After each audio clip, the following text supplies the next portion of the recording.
大家好，今次講嘅題目呢，就係2026年啦，DSE 咧數學 MC 第30條嘅題目，一條關於咧 statistics 啦統計嘅題目嚟㗎。呢條題目呢，比較古惑少少嘅，睇下呢問啲咩啦。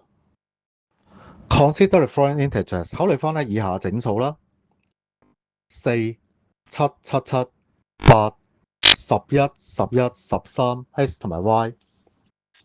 好啦，假設啦 U 係以上呢堆數嘅 variance 方差啦 ，V 咧就係以上呢堆數咧嘅 median 中位數 ，W 咧係以上呢一堆數嘅 mode 總數啦。If both the mean and the range of the above integers are like， 嗱，如果咧上面呢一堆數嘅平均值同埋個分佈域都係9 ，which of the following must be true？ 下面有3項啦，邊一啲一定係正確嘅咧？嗱，第一項咧就係 U 呢一個 variance 方差咧細過7啦，第二就係 V 呢個 median 中位數大過7，第三就係 mode 總數等於7啦。嗱，表面上睇嚟咧呢條數咧就唔係太難，但係其實都幾多陷阱位嘅，我自己個人覺得。嗱，首先咧我哋係由呢個 mean 啦，平均值去入手啦。咁好啦，4啦，加7乘3，加8，加11乘2，加13，加再加 y 啦，除以10咧係都係9。咁咧化簡之後啦，計到 x 加 y 係22。好啦，然之後啦，個 range 分佈域係9啦，咁等於咩咧？都係13減4。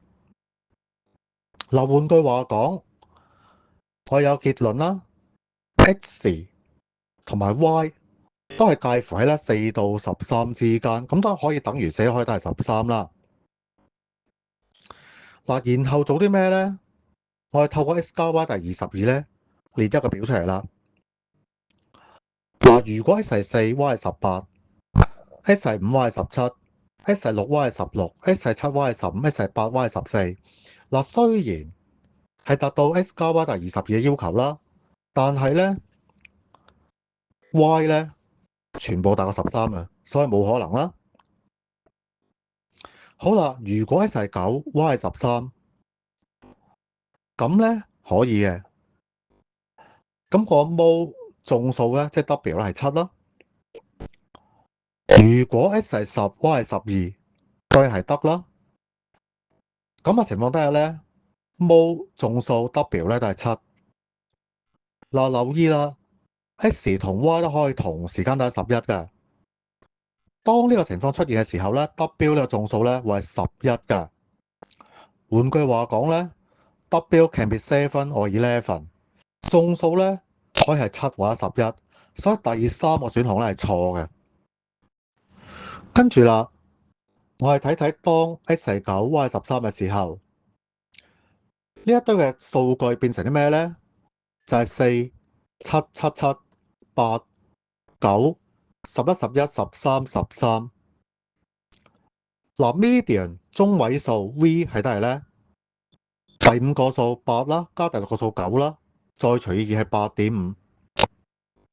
好啦，跟住我哋睇睇當 x 係10 y 係12嘅時候啦，呢一組嘅 data 數據變成啲咩咧？4、7、7、7、8、10、11、11、12同埋13。